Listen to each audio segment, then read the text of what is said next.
What time is it? It's 12 o'clock noon. Oh wow, it means it's lunchtime. Well, in South Africa, but in other countries, it could be breakfast or supper Or snack time. Hi everyone! My name is Shadea. My name's Shadesh. Welcome to a video ministry of Grace TV. Here we serve bite-sized spiritual meals. Or you can call it Bible study online. This is every weekdays. From Tuesday until Friday. So wherever you are in the world, Before doing anything else, soul food first! Now on season 2!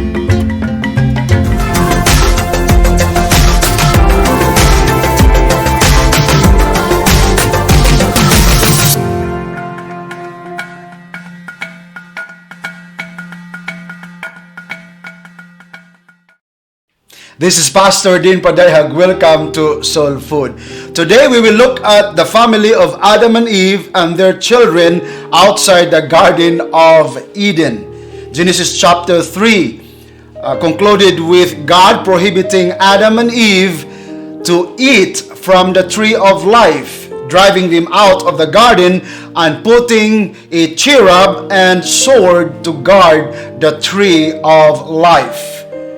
But the question is, what happened next? What happened in Genesis chapter 4? Well, the Bible says that God gave Adam and Eve a son, whom they named Cain, and Eve was filled with wonder and excitement at the birth of Cain. She even exclaimed, saying, "I have acquired a man from the Lord."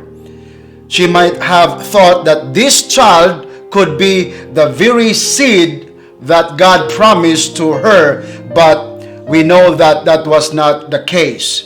Then God gave Adam and Eve another son. His name was Abel. Now when these two brothers reached a certain age, they brought forth an offering unto the Lord. Cain, being the tiller of the ground, brought forth fruits of the ground to the Lord. Abel, who was a keeper of sheep, brought forth the firstborn and of the fat of his flock to the Creator, to the Lord. The Lord respected Abel and his offering, but he did not respect Cain and his offering. It is not because Cain did not bring the best unto the Lord. He probably did. We know that Cain produced a lot of good fruits and vegetables.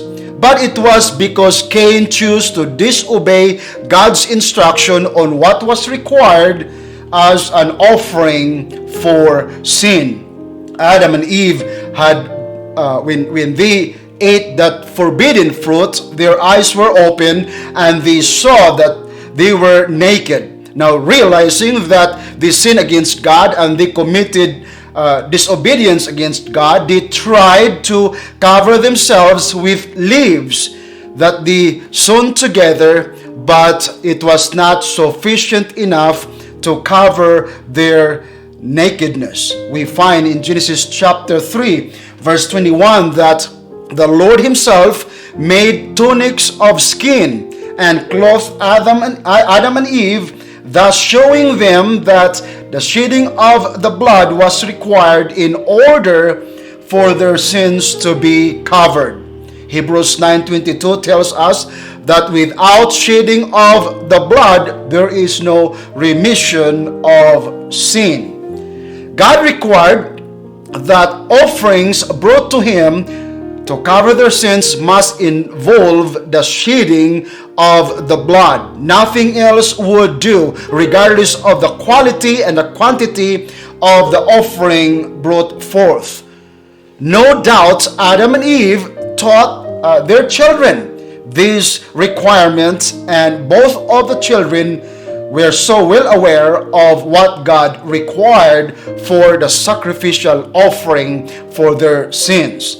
Abel's offering was considered superior to Cain's offering because he chose the way of faith. Abel heard the word of God, believed it, and obeyed it.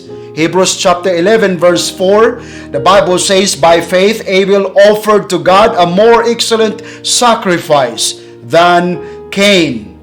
Cain, on the other hand, went on his own way. Cain chose to bring the works of his own hands unto the Lord, not in faith, not in obedience.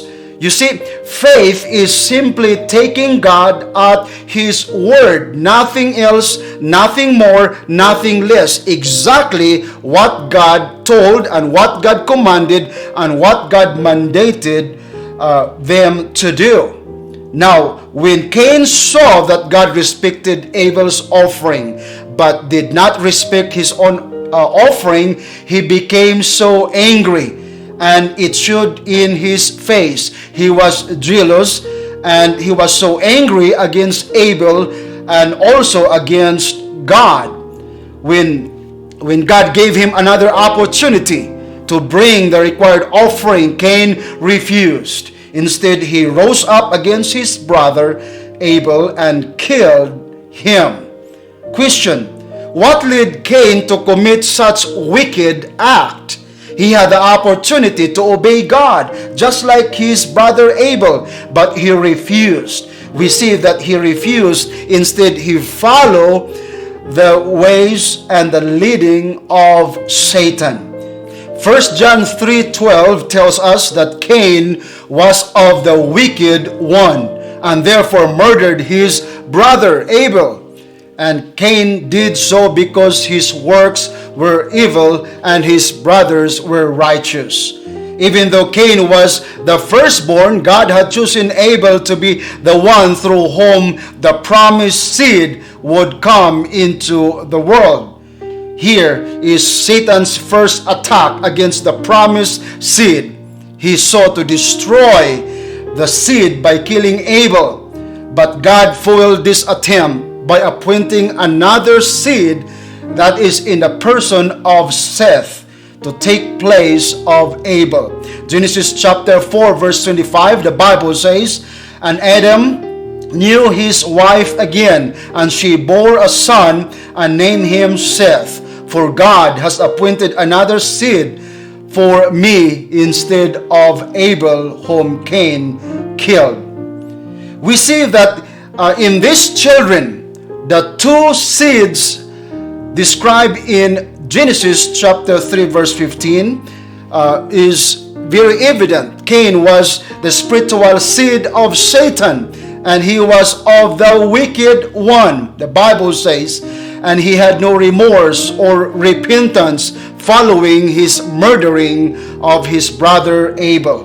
Genesis chapter 4 verse 9, the Bible says, then the Lord said to Cain, where is Abel your brother? He said, I do not know. Am I my brother's keeper?